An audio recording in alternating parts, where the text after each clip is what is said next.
கர்த்தருடைய நாமம் பரிசுத்தப்படுவதாக. இந்த நாளிலும் நம்மை நாமே சுத்திகரித்துக் கொள்ளும்படியாய் தேவ சமூகத்திலே கூடி வந்திருக்கிறோம். கர்த்தருடைய வார்த்தைகள் ஒவ்வொரு மனிதனையும் மிகவும் பரிசுத்தமாய் தேவனுக்கு ஏற்ற பரிசுத்தத்தோடு கூடிய நம்மை முழுமையாய் பரிசுத்தப்படுத்துவது வேத வார்த்தைகள், வேத வசனம். அப்படி பார்க்கும்போது இந்த நாளிலே உன்னத பாட்டின் புஸ்தகம் 6ஆம் அதிகாரம் 13ஆம் வசனம் இந்த வார்த்தை இப்படி சொல்லுகிறது: திரும்பி வா, திரும்பி வா சூலமித்தியே, நாங்கள் உன்னை பார்க்கும்படிக்கு திரும்பி வா, திரும்பி வா.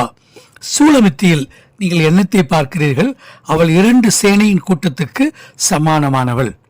அன்பான கர்த்தருடைய பிள்ளைகளே, நாம் இந்த மாதம் முழுக்க தொடர்ந்து உன்னத பாட்டின் புஸ்தகத்தை தியானித்து வருகிறோம். இங்கே மணவாளன் மணவாட்டியை நோக்கி சொல்லுகிறதாக இந்த வார்த்தை அமைந்திருக்கிறது. கணவன் மனைவியை பார்த்து சொல்லுவதாய், அல்லது திருச்சபையை பார்த்து ஆண்டவராகிய இயேசு கிறிஸ்து சொல்லுவதாய், திரும்பி வா, திரும்பி வா சூலமித்தியே. அந்த வசனத்தை, அந்த வார்த்தையை எடுத்துட்டு அவங்கவுங்க படிக்கிறவங்க அவங்க பேரை போட்டு படித்தா அந்த வசனம் ரொம்ப நல்லா புரியும். திரும்பி வா, திரும்பி வா. அதுக்கு பிறகு நான் உன்னை பார்க்கும்படி திரும்பி வா, திரும்பி வா. Turn back. உங்கள் வாழ்க்கையில் நீங்கள் கண்டிப்பாக திரும்பி வரணும் அப்படிங்கிறத மணவாளன் எதிர்பார்க்குறாரு. ஆவிக்குரிய வாழ்க்கையில் நம்ம தொடர்ந்து முன்னேறி கொண்டே போகிறோம். சில நேரங்களில் வாழ்க்கையில் சறுக்கிடுது. சறுக்கிட்ட பிறகு தப்பான பாதையில் போக தொடங்கிடுவோம். இது தப்பான பாதைன்னு தெரியாமையே அது ரொம்ப தூரம் போயிடுவோம்.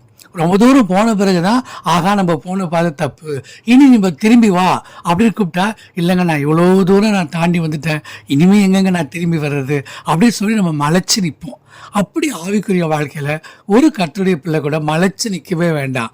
பரலோகத்தின் தேவனாகிய கர்த்தர் இந்த வசனத்தின்படி எப்படி சூலமித்தியால் திரும்பி வா, திரும்பி வா அப்படின்னு கூப்பிட்டாரோ, அதே மாதிரி ஆவிக்குரிய வாழ்க்கையிலையும் நம்ம எந்த சூழ்நிலையிலையும் கண்டிப்பாக நம்ம தேவன்கிட்ட திரும்பி வரலாம்.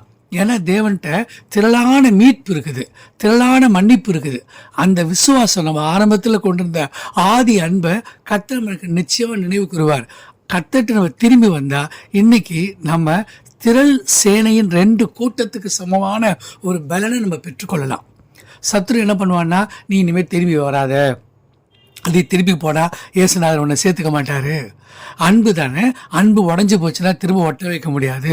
இதெல்லாம் சாத்தானுடைய உபதேசங்கள். உடஞ்சி போன கண்ணாடியை ஒட்ட வைக்க முடியாது. அப்போ நான் சொல்ல, இல்லை உடஞ்சி போன ரப்பரை எப்பவும் ஒட்ட வைக்கலாம். நீ கண்ணாடியா இல்லை ரப்பரா? எல்லாத்துக்கும் மேலே கிறிஸ்துவை விட்டு நீ பின்மாறியோ இல்லை வழுக்கிட்டு போயோ இல்லை நீ அவரை விட்டு ரொம்ப தூரம் போயிருந்தா, இன்னைக்கு இந்த சுத்திகரிப்பில் நம்ம கர்த்தர்ட்ட நம்ம என்ன செய்யலான்னா திரும்பி வரணும் அப்படின்ற ஒரு வார்த்தையை நம்ம செய்தியாக பெற்றுக்கொள்கிறோம். ஆமென். தேவனுடைய அன்பு எப்போவுமே நம்மளை முன்னேற்றமான பாதையில் வளர்ச்சியில் தான் கொண்டு போகும். இங்கே நம்ம என்ன பார்க்குறோம்? இயேசு கிறிஸ்து லூக்கா 17ஆம் அதிகாரம் 32 ஒரு விஷயம் சொல்லியிருப்பாரு. என்ன சொன்னார் தெரியுங்களா? லோத்தின் மனைவியை நினைத்து கொள்ளுங்கள்.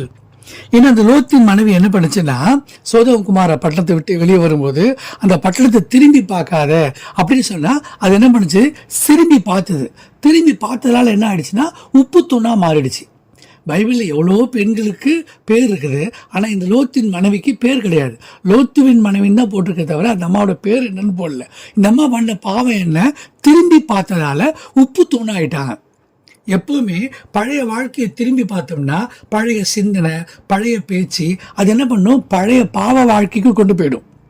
எப்போ ஒரு புது வாழ்க்கை வாழ்னான்னு இயேசுநாதர் கையை பிடிச்சிட்டோமோ, அதுக்கு பிறகு கடந்த கால வாழ்க்கையையும் கடந்த கால சிந்தனைகளையும் கடந்த கால வழக்கங்களையும் அந்த கலாச்சாரத்தையும் மறந்து நம்ம புதிய திராட்சை ரசத்தை பானம் பண்ணாதான் நம்ம வாழ்க்கை புதுசாக மாறும். எல்லாருமே புது வருடம் வந்துருச்சு, புது வாழ்க்கை வரணும்பாங்க. ஞானசானம் எடுத்துருச்சு, புது வாழ்க்கை வரணும்பாங்க. கல்யாணம் ஆயிடுச்சு, எனக்கு புது வாழ்க்கை வரணும். சரிப்பா, எல்லாம் புதுசாக மாறணும்னா முதல்ல இந்த திரும்பி பார்க்குற பழக்கத்தை விட்டுடணும். Turn back. நீ திரும்பி பார்க்காத. சில பேர் சொல்லுவாங்க, பழசை மறந்துடாத, அவனுக்கு பெருமை வந்துடும், அதனால பழைய வாழ்க்கையை மறந்துடாதுன்னு சொல்றது அது வேற ஒரு கோணத்தில்.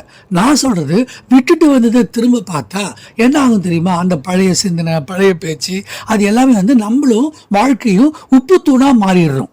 இன்னைக்கு அநேகர் உப்பு தூணா மாறுறதுக்கு காரணம் விட்டுட்டு வந்த அந்த பழைய பாவ எண்ணங்கள், பாவ சுபாவங்கள் அவங்கள விட்டு போகிறதுக்கு அவங்களே அனுமதிக்க மாட்டேங்கிறாங்க. ஏன் நீ திரும்பி பார்க்குற? உன் பார்வை எப்பவுமே கிறிஸ்துவின் மேல இருக்கணும். முன்னேற்றமான பாதையில முன்ன பார்த்து முன்ன நடப்பியா? விட்டுட்டு வந்து திரும்பி திரும்பி பார்த்து நடந்துக்கிட்டு இருந்தீங்கன்னா உன்னால முன்னேறி நடக்க முடியாதுல்லப்பா. அதனால பின்னுக்கு பார்த்து பார்த்து நடக்காத, முன்ன பார்த்து நட. இதான் லோத்தின் மனைவி நினைத்துக் கொள்ளுங்கள் அப்படின்றார். இன்னைக்கு நாம கூட சுத்திகரிப்புல நான் இனி என் விட்டுட்டு வந்த பழைய வாழ்க்கையை திரும்பி பார்க்க மாட்டேன் அப்படின்னு ஒரு ஆழமான தீர்மானம் எடுக்கும்பொழுது நம்முடைய வாழ்க்கை கூட பரிசுத்தமாகும். லோத்தின் மனைவி நினைத்துக் கொள்ளுங்கள், இது இயேசு கிறிஸ்து பண்ண பிரசங்கம். என்ன நினைத்துக் கொள்ள சொல்றாரு? திரும்பி பார்க்காதுன்னு சொன்னா அந்த அம்மா பண்ண ஒரே ஒரு பாவம் திரும்பி பார்த்துச்சு.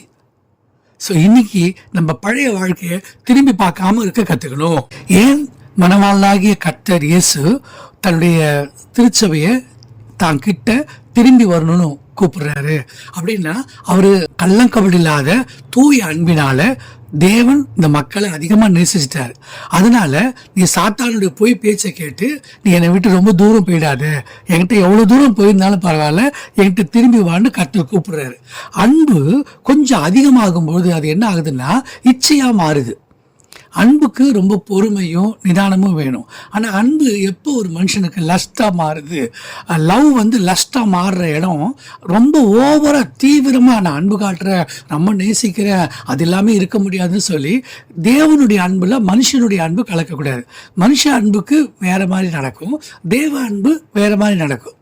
நம்ம காமனா அன்புன்னு சொல்ற ஒரு வார்த்தையை சொல்லி நம்ம குழம்பிடக்கூடாது. அன்னைக்கு ஒரு பையன் சொன்னா அன்புனாலே வம்பு பாஸ்டர்னு. ஏன்னா அந்த அளவுக்கு அவன் காயப்பட்டிருக்கிறான். அந்த அன்புங்கிறது ஒரு நெருப்பு மாதிரி தான், அதுவும் ஒரு கரண்ட் மாதிரி தான். நெருப்பும் கரண்ட்டும் தேவையில்லைன்னு சொல்ல முடியாது. அதை சரியா உபயோகப்படுத்த தெரியாததுனால தான் இவ்வளவு ஆபத்து வருது. அதே மாதிரி அன்புங்கிறதும் தேவன் அன்பாக இருக்கிறார். நம்மகிட்ட அன்பை கொடுத்து தான் நம்மளை இலவசமா தேவன் ரட்சித்து அவருடைய பிள்ளையா மாத்தினாரு. அவருடைய உறவுல நம்ம இருப்போம். பல நேரங்கள் என்ன ஆகும், மனுஷங்க கர்த்தர் தான் நினைச்ச மாதிரி நடக்கணும்னு முயற்சி பண்ணுவோம். நம்ம கர்த்தர் மேல ஓவர் அன்பு வைப்போம்.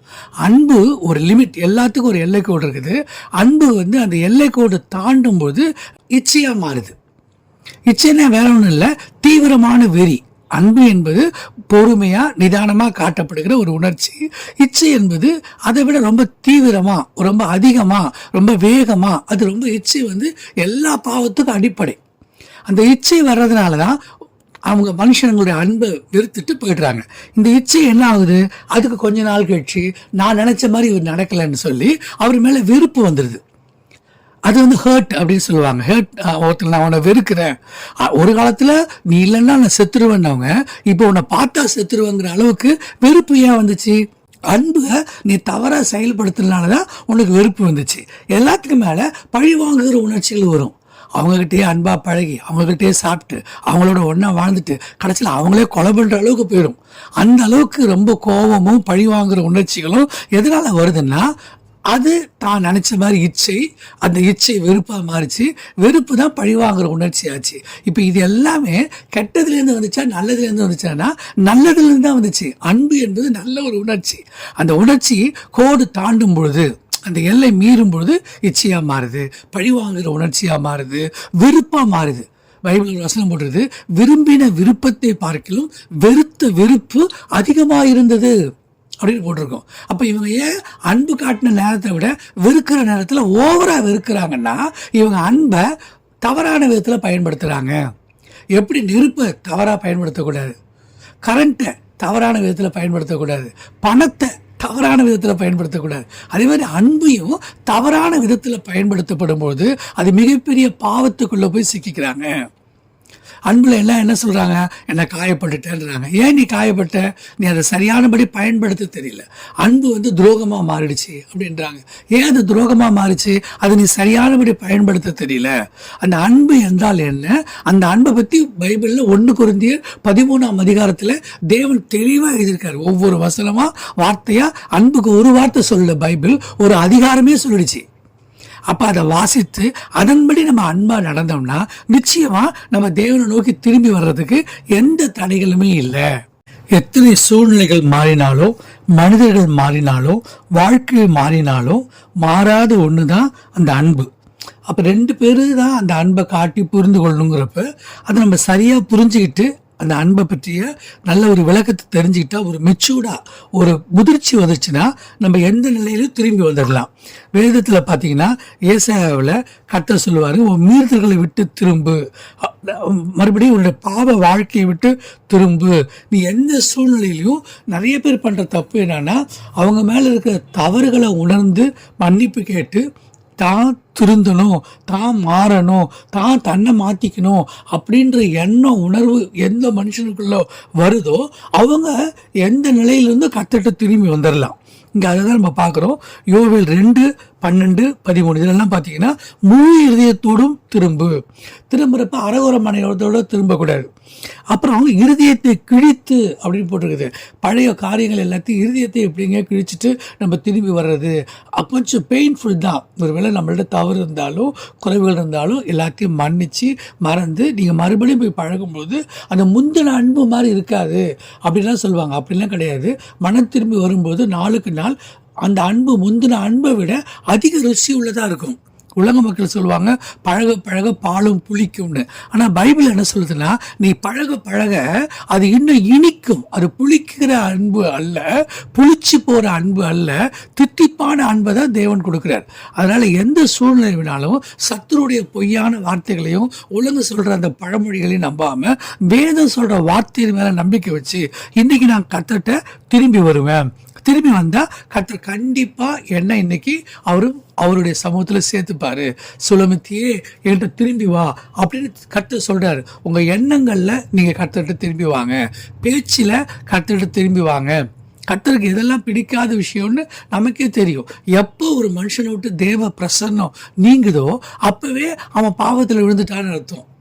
அப்போ நம்மளை சுற்றி தேவ பிரசனை இல்லை, நம்மக்கிட்ட எப்போ பார்த்தாலும் எரிச்சலும் கசப்பும் கோபமும் பதட்டம்லாம் இருந்துச்சுனாலே நம்மக்கிட்ட கர்த்தர் வாசம் இல்லைங்கிறத நம்மளே புரிஞ்சுக்கிட்டு என்ன செய்யணும், நோ நான் இப்போ டேர்ன் பண்ண போகிறேன் அப்படின்னு சொல்லி கர்த்தர்கிட்ட நம்ம திரும்பி வந்துட்டோம்னா கர்த்தர் இந்த நாளில் நம்மளை திரளான அந்த சேனையின் கூட்டத்துக்கு ஒத்த ஒரு பலத்தை கொடுப்பார். உலகத்தின் தத்துவங்களை மறந்துடுங்க, உலகத்தின் பேச்சுக்களை மறந்துட்டு வேத வசனங்களால் நம்மை நாமே பரிசுத்தமாக்கி கொள்வோம். சுலமித்தியாலாகிய நாம் கர்த்தர் ஆகிய இயேசு கிறிஸ்துகிட்ட, நம்முடைய சாலமோன் ராஜாவுக்கு மேலே பெரிய ராஜாவாக இருக்கிற ராஜாதி ராஜாவாகிய இயேசு கிறிஸ்துகிட்ட திரும்பி வருவோம். அவர் நம்மை இந்த நாளில் அவருடைய சமூகத்தில் நம்மளை சேர்த்து கொள்வார். ஆமேன், ஆமேன்.